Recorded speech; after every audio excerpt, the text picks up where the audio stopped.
Okay, good evening, everyone, and welcome to the Astronomical Society of Edinburgh and to our talk tonight. We'll have a few slides before we get onto the main event. We have Lyn Smith from the British Astronomical Association telling us about the red sun. Really looking forward to that. So we have one recent new member, Jim Aird, who I think is actually watching on YouTube tonight. So can we unmute and welcome Jim in the usual way?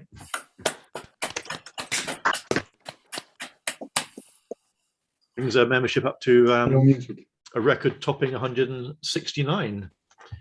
And those are our fees, which are very modest. And because of the strange way that our membership year works, if you join after the 1st of April, you actually get most of a year and a half. So no better time to join than next month, really. You can stay in touch with us. There's quite a number of ways of doing that on our website, where all the information will be about our forthcoming meetings, various interesting news items, and so on, and usually published on Facebook and Twitter as well. And all of our online meetings are on our YouTube channel as well. And this one will be afterwards if you want to watch it again or if you missed anything from before. We do get large audiences on YouTube, as we have tonight. So welcome to everyone wherever you are in the world. We have people from all over, I can see, from the USA, from India, from Sierra Leone, from in England, and all over Europe as well. So welcome, and hope to see you back again at future talks. We have quite a number of talks lined up already, and we plan to have 2 talks most months that you can join us online on YouTube with. Our next one on the 4th of March is about gamma ray bursts, black holes, neutron stars, and gravitational waves. And that's Dr. Max Ruffert from University of Edinburgh. That will be a hybrid meeting, so that means we'll be meeting at the Augustine United Church in Edinburgh, George IV Bridge, but we'll also be streaming it online on Zoom for members and on YouTube for visitors. And Alan will also be telling us, Alan Pickett will tell us about the sky in March at that meeting. We'll have an imaging and observing group on the 9th of March, and that is for our members only. And we've got Bruce Waddington, who's involved in the PhD guiding software, developing that. He'll be coming to talk to us at that meeting, so that should be really interesting. On the 18th of March, we have an online only meeting about HF Meteor Trail reflections from Witham D. Reeve. On the 1st of April, we're going to do something slightly different. We haven't done this for a while. We're going to have a members' night now that we can get back together in person properly. So this will be at the Augustine United Church and on Zoom only, I'm afraid. So apologies to you on YouTube, but for that one, it will be for members only. If you're in Edinburgh, then please feel free to wander in. You'll be made most welcome at the Augustine Church. And that will be a number of short presentations by members. Again, we have a monthly imaging and observing group on the 6th of April. And we have something from Dr. Kate Lancaster on the 15th of April. The details are not quite firmed up about that. And the 6th of May, Weird New Worlds by Dr. Beth Biller. Again, the first meeting of every month should normally be a hybrid meeting in Edinburgh and online. Our telescope help shop that we're running on the 12th of March is actually now full. So this is something we run for beginners on how to use their new telescopes. People dig them out of cupboards and wonder what to do with them. So we've had a few of these before and they've been really popular. This one is no different. If you are interested in coming along to one in the future, then please register your interest. And as soon as we've got enough people interested, we'll run another one. But that is now full. But over to our main talk for the evening. So we've got Lyn Smith of the British Astronomical Association. Lyn's camera is having some problems again, so she won't be on camera, but she'll be giving us a presentation. So over to you, Lyn, if you want to take over and share your screen now, please. Lovely, thanks very much indeed. All right, somewhere with a second. Yes, we have lift off. Yes, apologies for the camera. It's got a mind of its own. Sometimes it works, usually it doesn't. and tonight it's not. But anyway, there we are. It doesn't really matter. You don't want to see me anyway. So tonight is the red sun. Now, I've called this talk the red sun as we're going to take a look at the solar atmosphere, or the chromosphere. And of course, that can be viewed best through the H-alpha line, which is towards the red end of the spectrum. And thus, when you look through a telescope, you see a red sun.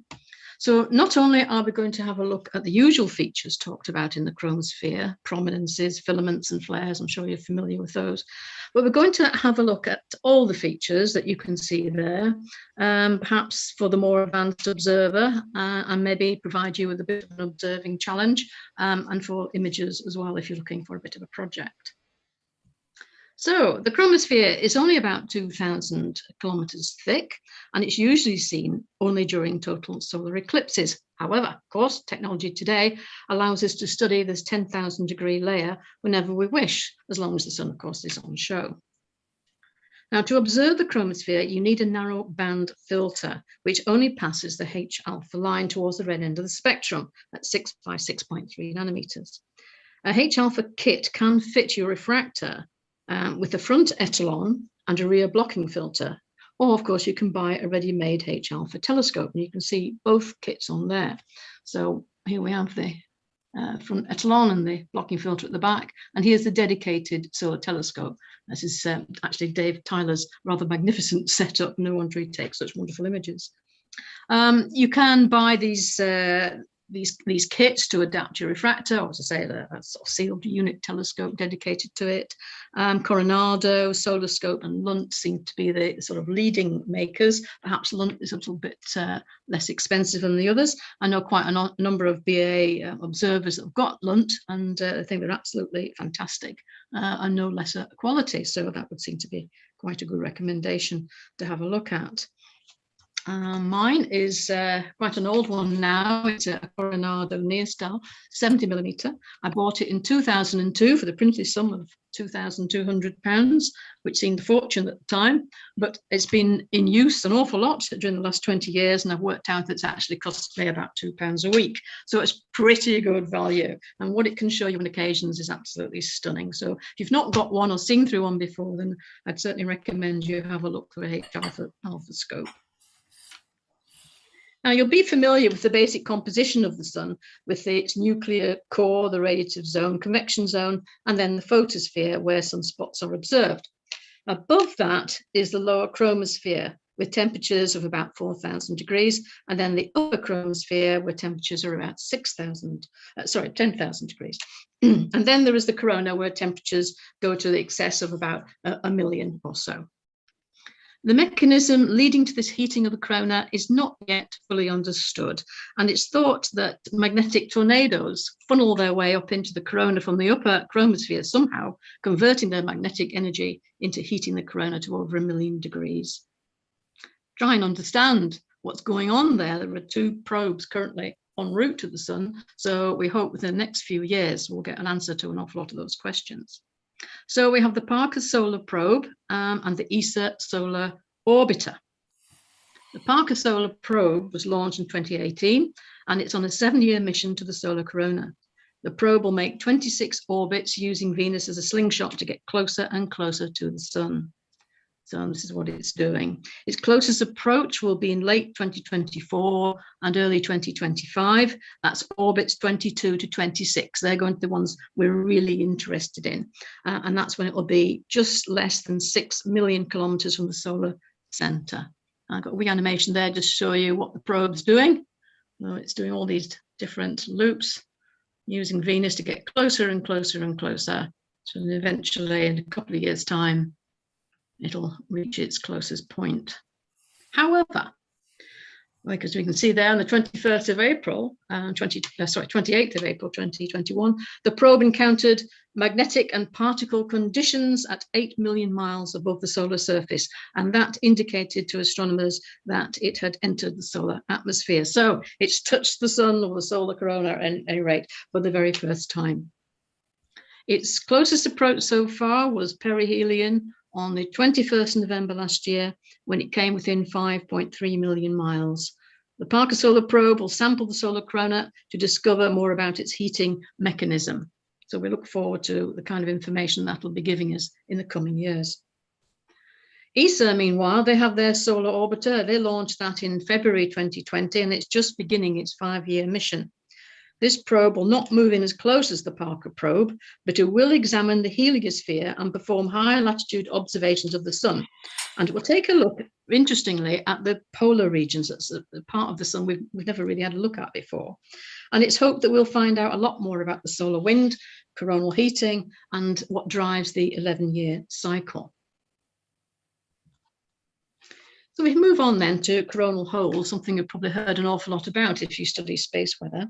Coronal holes, these are these dark areas in the corona you can see there, through which the fast solar wind escapes.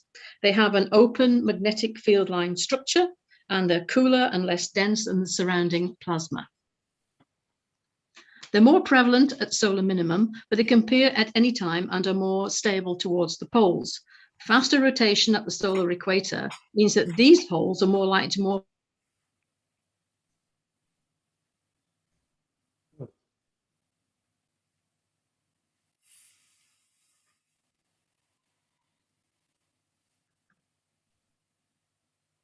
So let's have a look in a bit more detail now at the chromosphere itself. Oh, I've got a minute. Somebody said my internet's unstable. So if I cut out, you know why. Hopefully it'll hang on to the end of this talk. Right, where was I? Oh yes, we're going to have a look at the chromosphere features in a little bit more detail. So we'll start with H-alpha Plage. These are bright patches or areas of enhanced temperature, and they're found near to active regions. Although Plage can appear anywhere in sunspot attitudes, and they often herald the emergence of an active region, or they remain after it's decayed. They're sort of similar to that of faculae, which are seen in white light. There is a relationship, there has to be, but that relationship, again, is something that's just not fully understood. So when you see some Plage, and H-alpha Plage, it's a sort of a heads up to you to watch that area, because a sunspot could certainly emerge, or it might be telling you that there was one and it's disappeared, but it's certainly worth keeping an eye on that area. So Plage contains emerging magnetic flux tubes and reconnected magnetic field lines, leading to release of energy at higher and higher temperatures in that region. Plage often surrounds a sunspot group in a sort of cloud-like formation, but as the sunspot grows, and if it's bipolar, and most of them are, then the Plage divides between the leader and the follower sunspots along the group's neutral line where polarity reverses. So we can see we've got a typical bipolar sunspot there, leader and a follower. And then you can expect the neutral line to be somewhere along here. And look at that sort of magnetic signature there of the sunspot, and we're going to talk about that in a wee moment. So there is a dividing line between this sort of positive and negative, because that's what a sunspot is. It's opposing polarity. So there is a neutral line in there, and it's that neutral line that needs watching, because it's along there that things can happen. You've got twisting and contorted magnetic field lines that can break and twist, and energy can be released. As you can see there, we have a bit of a bright Plage or a flare there, possibly right along that neutral line. Sometimes you can get a dark filament. These are the filaments here. So you get a nice dark filament can sit right along that neutral line. And again, that can lift, and we can get flares occurring. So it's always worth watching that particular area in a sunspot group as well. Right, if we turn our attention then to something called spicules. Spicules are hot jets of gas, and they're moving vertically at speeds of around 50,000 kilometers per hour, but they're very short-lived, only about 10 minutes in duration, and they cover the entire chromosphere, so that they're everywhere. They're often larger in the polar regions, but they rarely protrude more than 10 arc seconds. This is why if you're doing any observations in HR for the BAA, we would like any prominence that you see to be in excess of 10 arc seconds, just to distinguish it from a spicule. And we can see there we have this sort of fringing along here, and this is what we're talking about. This is the prominence, so we're not talking about that. We're talking about these spicules seen here along the limb as an emission feature against the darkness of space. But you can see here this dark mottling here. It's exactly the same feature, but seen as an absorption feature across the disk of the sun. They measure about 10,000 kilometers in height, and they're about 300 kilometers in diameter, and they're slightly larger at the regions. And there we've got a very nice picture, of course, of a really nice dark filament, but then you can see all these spicules really, really clearly against that lovely image, again, one by Dave Tyler. So fibrils, we're talking about the magnetic signature of a sunspot that you can see. As soon as you look through an H-alpha telescope, that's really what sort of grabs your attention. You see all this stretching going on. So active regions then containing sunspots are an area of very strong magnetic field, and they have influence over the neighboring spicules. These spicules become bent and enlarged, and they follow the magnetic field lines, as you can see on that image quite clearly. These can be observed as a magnetic disturbance around the sunspots in patterns of swirls or whirlpool type effects. And these affected spicules are called fibrils and are dark mottles that follow the magnetic field lines. Individual fibrils can be 10,000 to 11,000 kilometers in length and be about 2,000 kilometers thick. Fibrils can act as a medium to unite the regions of opposing polarity within the sunspot group. So we'll move on to the emerging flux region. So deep inside the sun's convection zone, the vertical motion of plasma causes kinks or tangles in the magnetic field lines. This causes regions of increased magnetic strength to form, known as flux tubes. As these flux tubes rise, they eventually break through onto the photosphere as bright points. In the chromosphere, it is viewed as the early development of plage. Small tubes merge together to form larger, more intense structures which start to stifle convection, and dark pores start to form to become visible in white light. So in the chromosphere, other features such as arch filaments, element bonds can accompany these flux tubes. So that's all really a sunspot is these emerging flux tubes, and they get to the kind of strength where they stop the rising plasma and they keep the temperature down. Then it becomes cooler, it becomes darker, and that is what we call a sunspot.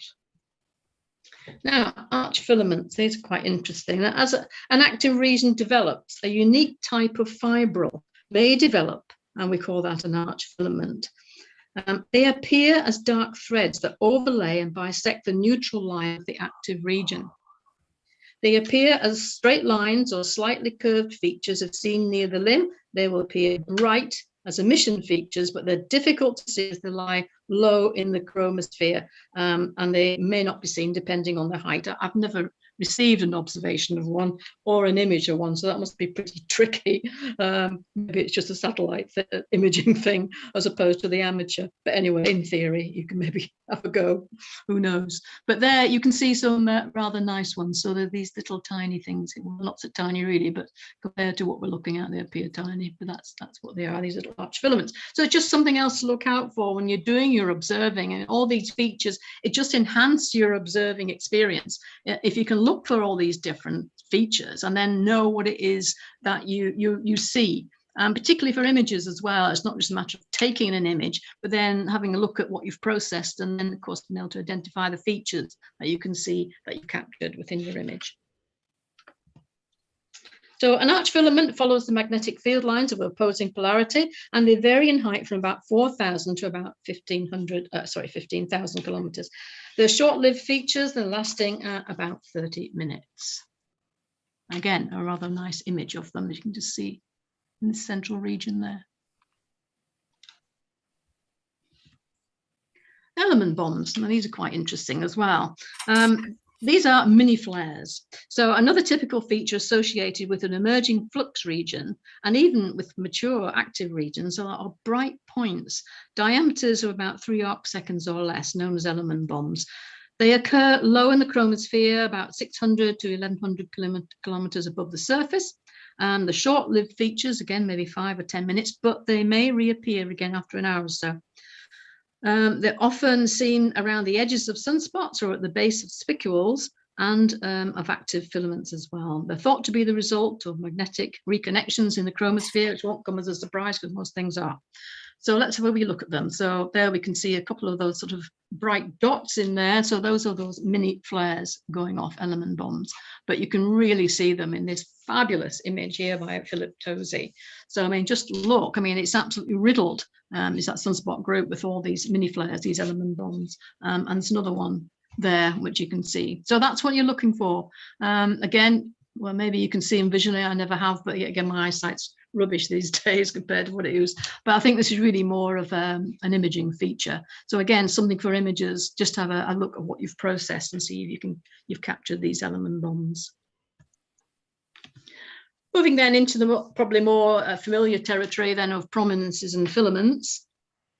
Prominences are viewed as bright emission features extending from the solar limb into the black background of space. But they're not limited at all to sunspot zones, so it can appear anywhere. Filaments are the same feature, they're just observed at different locations. So filaments are recorded across the bright solar disk as dark absorption features. And there you can see it is the same thing, because we have a nice filament there and then arches out over the limb as a prominence. You can see it's the same feature.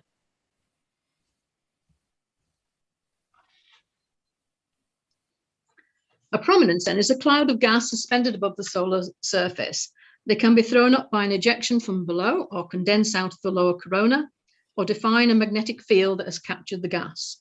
They're usually relatively cool, around about 10,000 degrees, and can extend for a few tens of thousands of kilometers to hundreds of thousands of kilometers in length.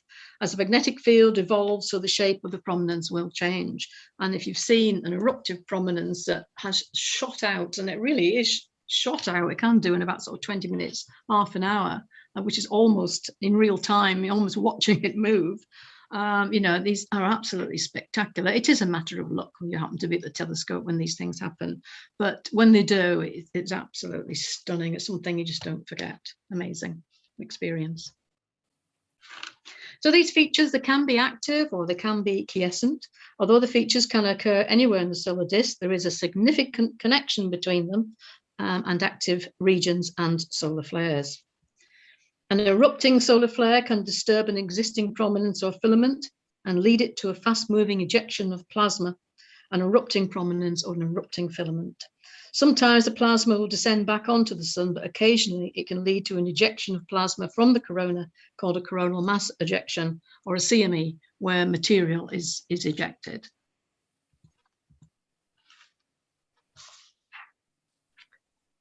Prominences and filaments should be described as best as you can.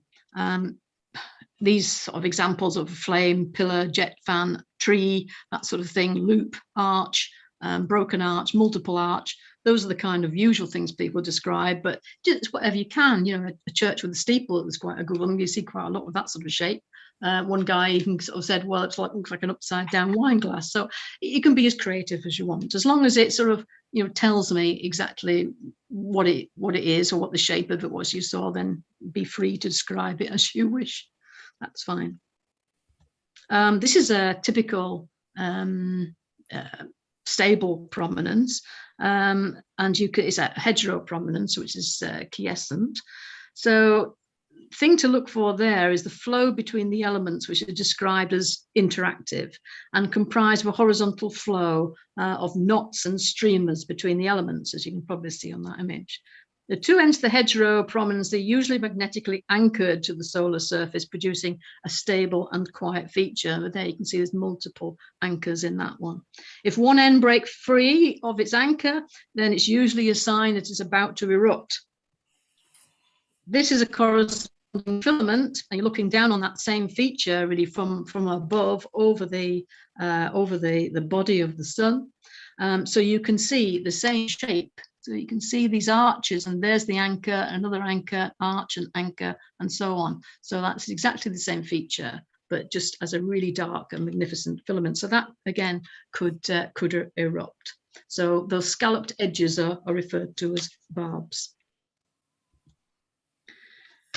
Differential rotation of the sun causes the lengthening of some filaments as they drift towards the poles, and some arrive at higher solar latitudes and join others already present, and they form a feature which is referred to as a polar crown, and that's at a north or south around about 70 degrees. So again, it's just something to watch out for. If you see this kind of chain north or south, then you've found yourself a nice polar crown. So if you are reporting on it, that's just the terminology that you would use.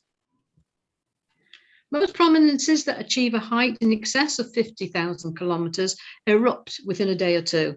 Passing shock waves from a solar flare, known as Morton waves, and look at them later, can cause a rapid oscillation of the prominence or a filament, leading to an eruption.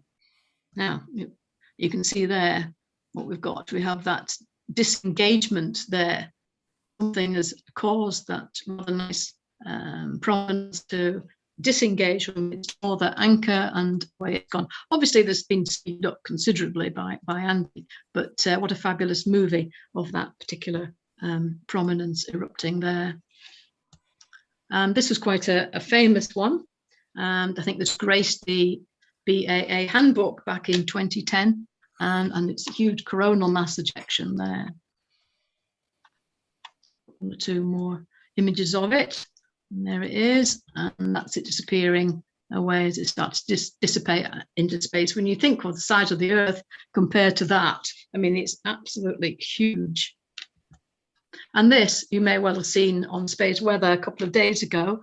On the far side of the sun presently, there's something, hopefully it hasn't blown itself to bits and it will survive to come around the eastern limb in due course, but something lashed off a fantastic CME, as you can see from this.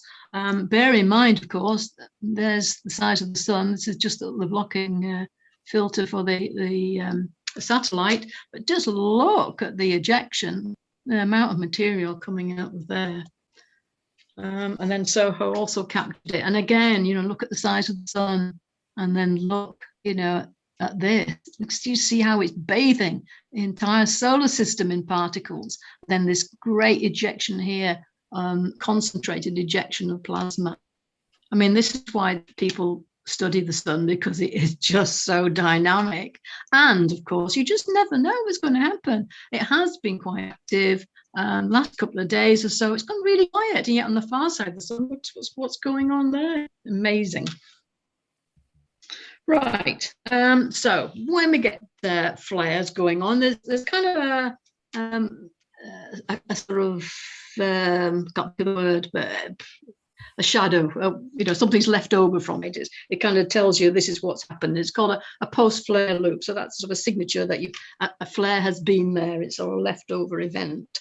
So these post-flare loops, they follow the outburst of a solar flare. Sometimes the loop is open near the top, as it is in this case, and it leads to a feature called coronal rain, and that consists of faint streams of plasma and knots of gas pouring back from the gap through the chromosphere. So you can see it there. You've got your nice loops. There is a bit of a gap here, and all this coronal rain is just dropping straight back there onto the sun. So what a fabulous image from Dave. Absolutely amazing.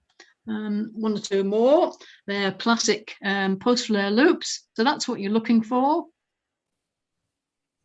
And this magnificent piece of video here from Alexandra Hart, this is a typical quiescent descending type prominence. You can see why it's called that. It looks very stable. You can see the plasma's rising, but it's also mainly descending. So it can't escape the sort of the gravitational field. It's coming back into the chromosphere, but it's not that I really want to look at. It's this one here, and you look there, I think that's post-flare loop. You see that?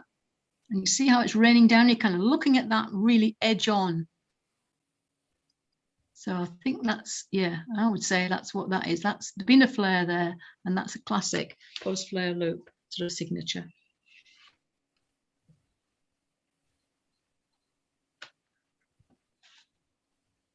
Right, ascending prominences or ascending filaments are those that erupt in forceful projection. A spray prominence is a good example of that. A filament associated with an active region usually erupts quickly, while those associated with quiet regions erupt more slowly, as you would expect. Eruptions are caused by solar flares or other magnetic disturbances, such as reconnection or realignment of a magnetic field line.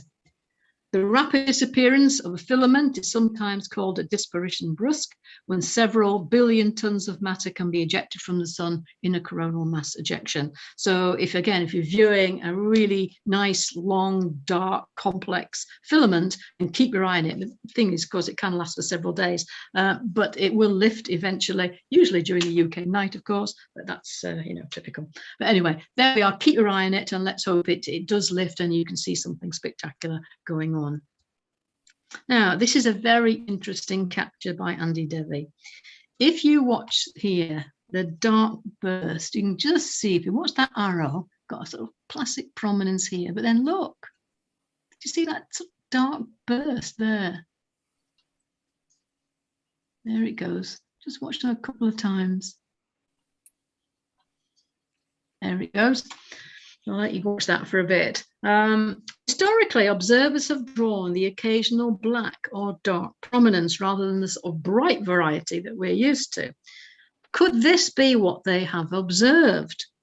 It could be a cooler filament erupting in the foreground against the brighter backdrop of the prominence, or it could be associated with the prominence itself as an eruption from a lower and cooler part of the chromosphere, so making the eruption appear dark. Well, the jury's still out. We don't actually know. I'm going to go for the latter one. I think that makes a little bit more sense, but who knows? Anyway, be interested in your theories at the end of the talk. A surge, that's a controlled or relatively continuous expulsion of material, usually after a solar flare. A surge will often burst outwards at any angle to a height of several thousand kilometers and fall back again, having lost inertia, causing a sort of splashing effect.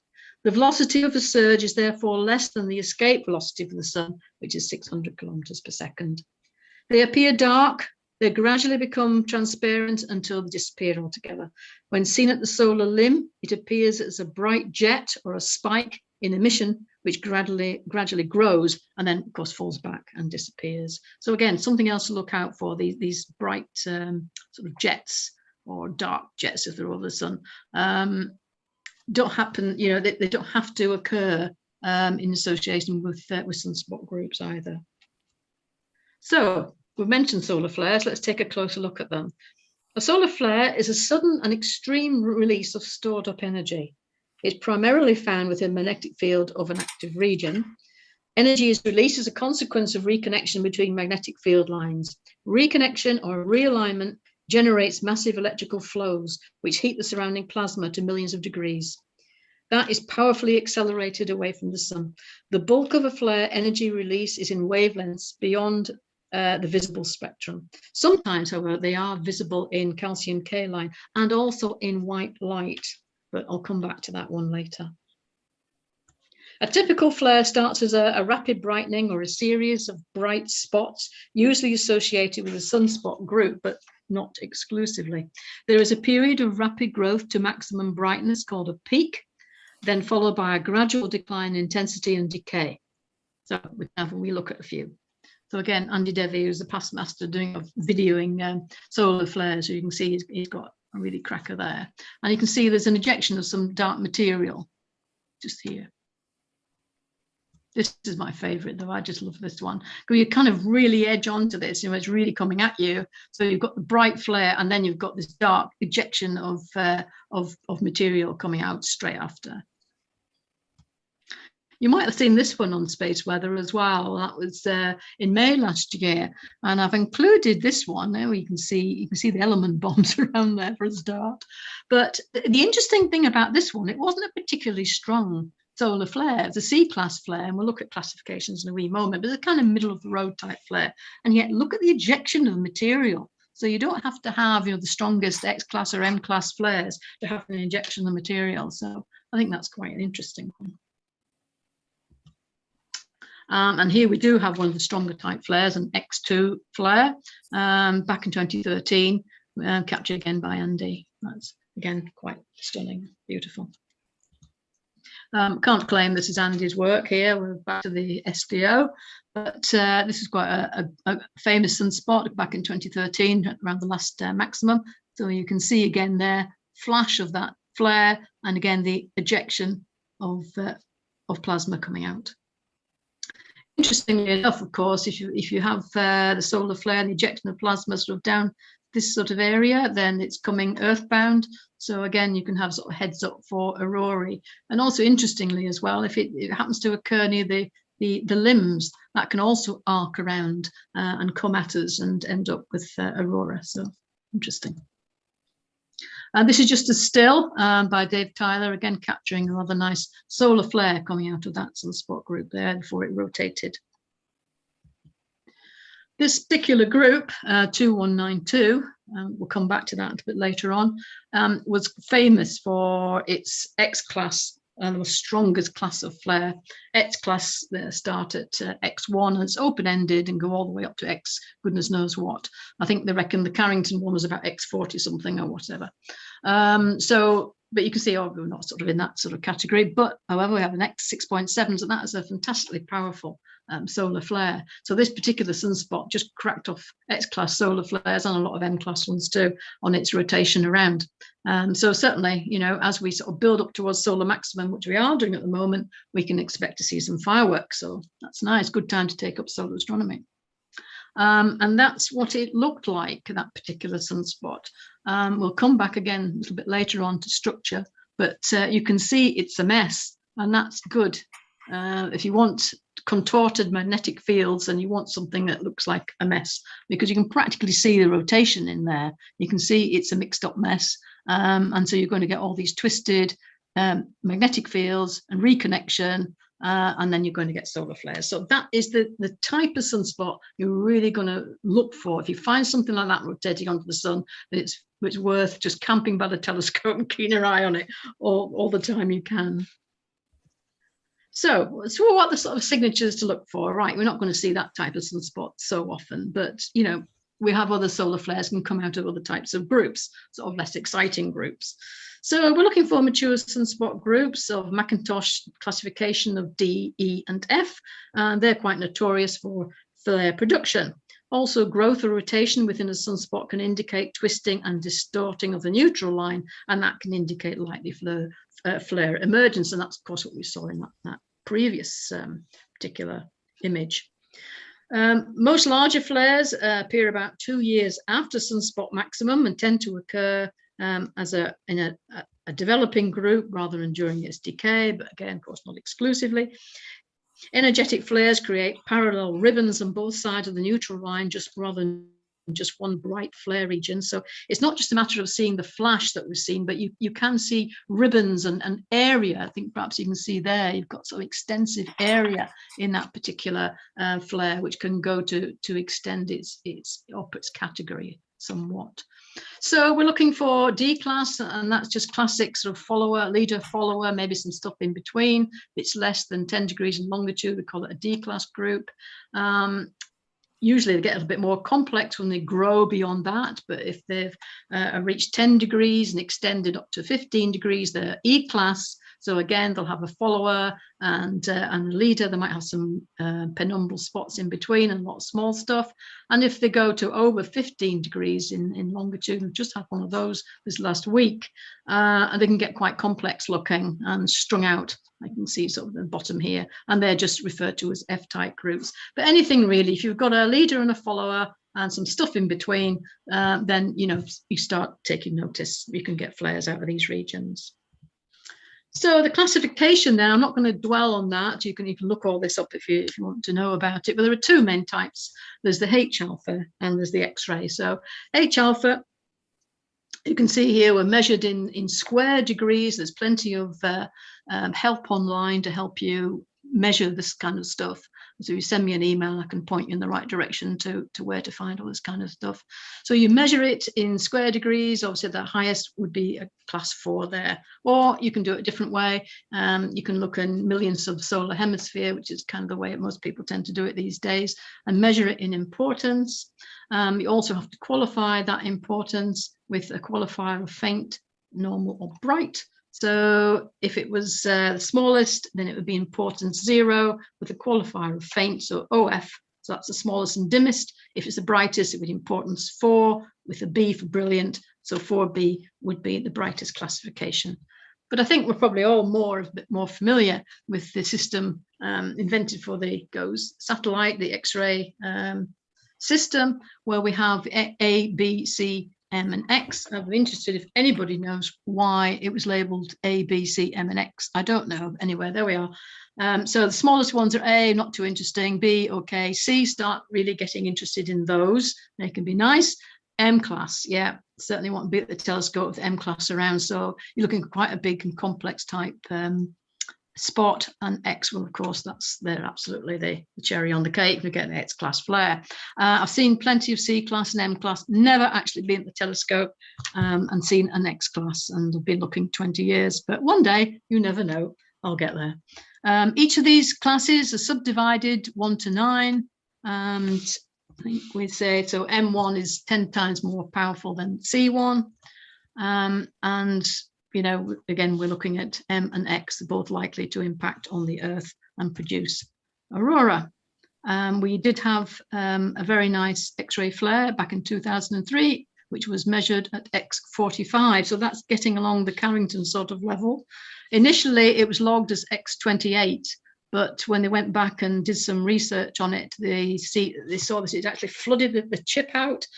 So it was measured retrospectively at X45. So I mean, that's just wow, colossal, fantastic. And there it is in all its glory. And that's what it looked like. An interesting thing then, you can see, well, I'm showing that picture now from that we've seen already. You can see they're very similar, but look back in 2003, that was a fantastic image then, absolutely amazing. Look how we've come on in such a short time from that. You know, the ability of amateurs and the equipment across the years, the ability to process, come on leaps and bounds in the last 20 years. Quite stunning, really. You can see the difference in quality. Anyway, there, look at that shape of that sunspot group, shape of that sunspot group, very, very similar. But these are the ones that are producing those X-class flares, and perhaps as high as X45, something like that. You will, I think some of you remember back in 1989, there was a blackout in Quebec, and the sunspot group there was very similar again. If you look at that, look at how contorted and twisted it is. So again, that's what you want to look out for.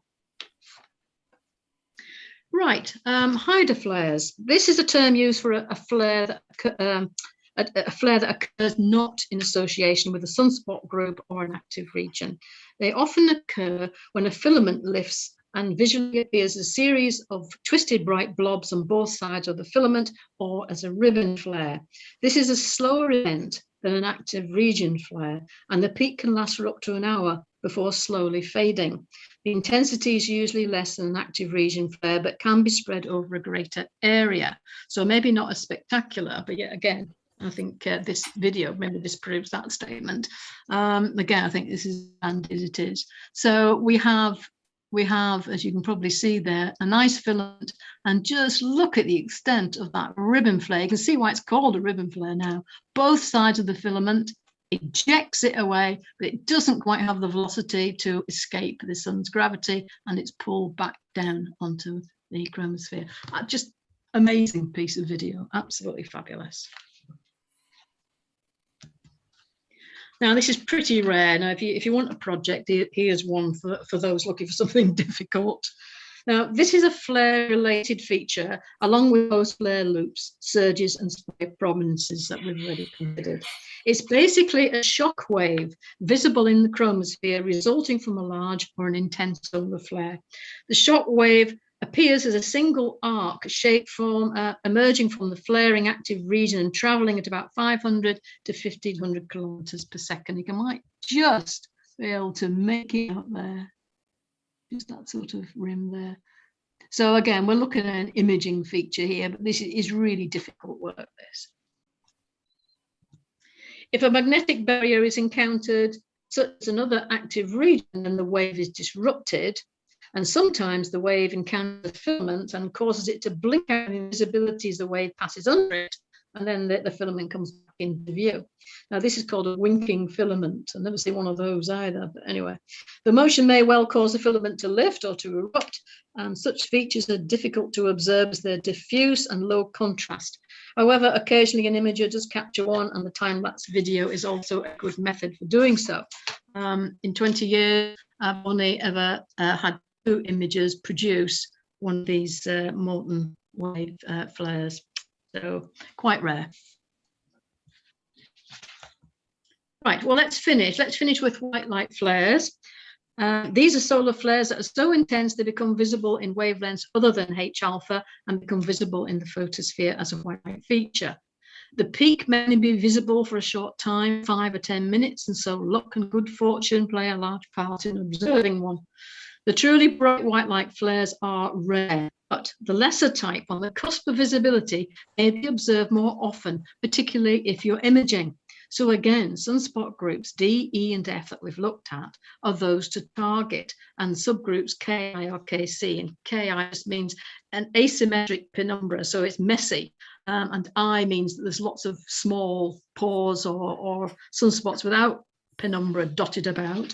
And Kc refers again to asymmetric penumbra, perhaps with some more penumbral sunspots sort of knocking around as well. So any sort of messy type group, look at it.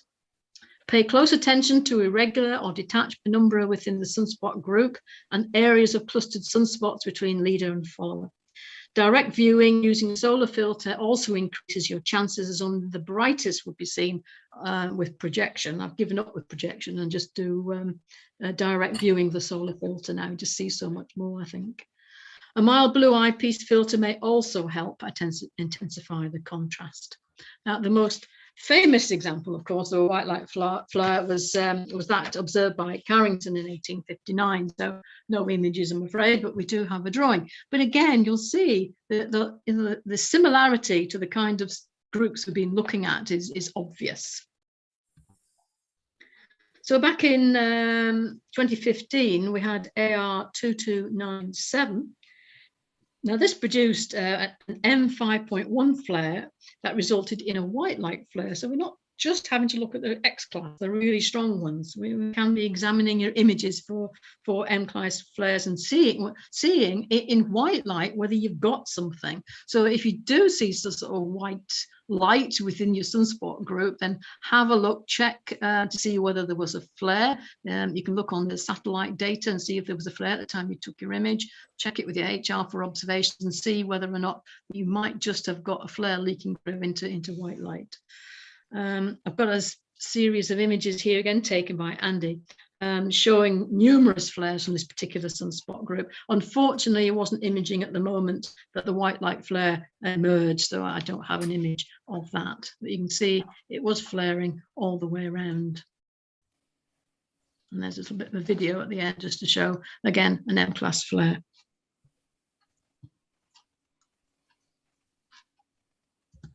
That's what the group looked like in white light.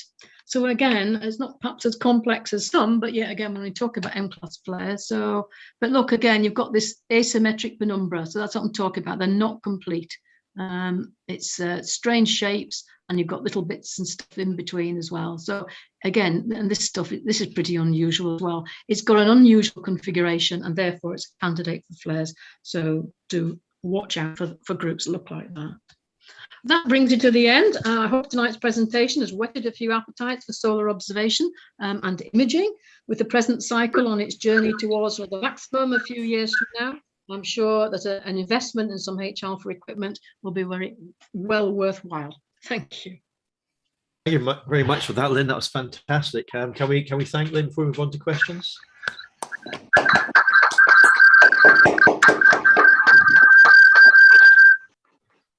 Really great.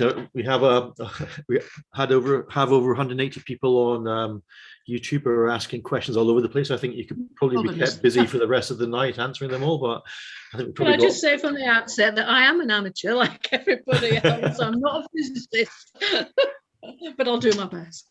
No, it's great. Really good images and videos as well. So we've probably got time for 10 minutes for questions. Peter, have you got anything on the Zoom chat yet? We have. There's nothing explicit on the Zoom chat at the moment. Well, shall we move on to YouTube first? Because there's quite. I think it may be a good idea, and we'll get some rustled up from the members. Yeah. Yeah. Do you want to ask a couple of YouTube then, Will, please? Yep. Lots of questions, as was rightly said there. Fantastic talk, Lyn. So we'll start off with Glenn Gerhard. How long does it take for a CME, coronal mass ejection, to reach Earth? Right. Again, how long's a piece of string on this? It depends on the velocity that it's set off. Usually you're looking at 2 to 3 days. It's slower moving, so it's not, fast particles like X-ray particles get here a lot quicker. But yeah, you're talking about actual ionized material, so it's slower moving, but still, it's not that slow. But yeah, a couple of days, I would say, 2 to 3. Right. Okay. No, it's very interesting. And there's a couple of questions actually just asking about the rotation of the sun. One is the reason known for the sun's differential rotation? And then there was just from Alto Cumulus. And then there was another one which was just really asking about the rotation. Just wondered if you had any thoughts on the sun's rotation. No, not really. I mean, it's gaseous, and that's why it's rotating differently. But again, I'm not into the physics of that, because that's just outside of my field of knowledge. Sorry. Right. No, that's good. And I'll ask one more before we look back at the see if there's any from the Zoom group. We got how protected, this is from Stephen Schreier, how protected is Earth in 2022 from the effects of major coronal mass ejections? Oh, well, we're not. We're very vulnerable to it.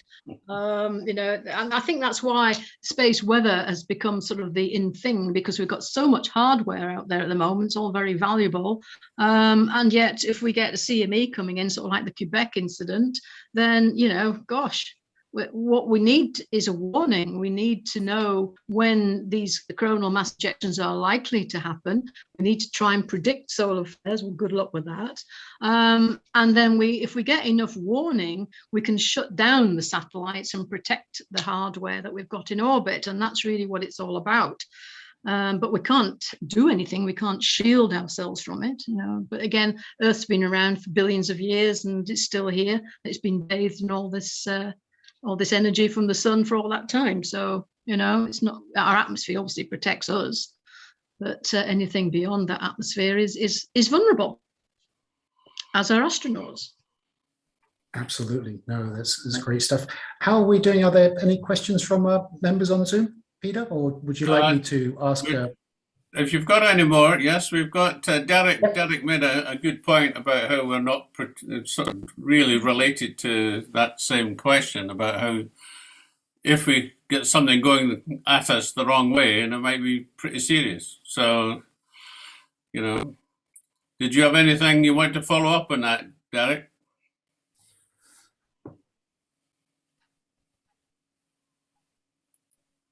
No? Okay. It's the interesting thing, though, is everyone's scared to death of these things coming. But if you're a solar astronomer, that's what your whole life is sort of dedicated to, hoping it happens, so you can see it. Can I ask a question, please, about sort of amateur equipment for observing? Yes. Yeah. Okay. Obviously, you can get attachments to go on your normal telescope. Is there any benefit in having one that's dedicated, or are they very similar? The sort of things that you. No. Preference, just your own private preference. There's absolutely no difference. There's not even any difference in price particularly, so it's really what you want. I suppose it just depends, I suppose, on aperture as well. But yeah, again, the dedicated telescopes, the H alpha telescope, they used to be quite small, but of course they're making them pretty big now as well.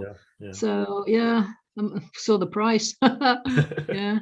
Yeah, it's just if you've already got a good high quality refractor, and you can put something over that, then that obviously helps. Yeah, good. Yeah, it is personal preference. Okay. I mean, I use an SCT, so I haven't got a refractor anyway. So I mean, I had to go for a dedicated scope. So I suppose it kind of depends on what your setup is as to your choices then. That's great. I don't seem to have anything more on Zoom. So well, that was great. That was a really good presentation. So can we thank Lyn again for that, please? I'm glad you enjoyed it. Thanks very much for inviting me. An absolute pleasure. Hope to see you again. I'm going to disappear now, if you don't mind, and get a coffee. That's great. Thanks very much. I'll say good night. Good night, everybody. Good night. Thank everyone for joining us. And that's thank you.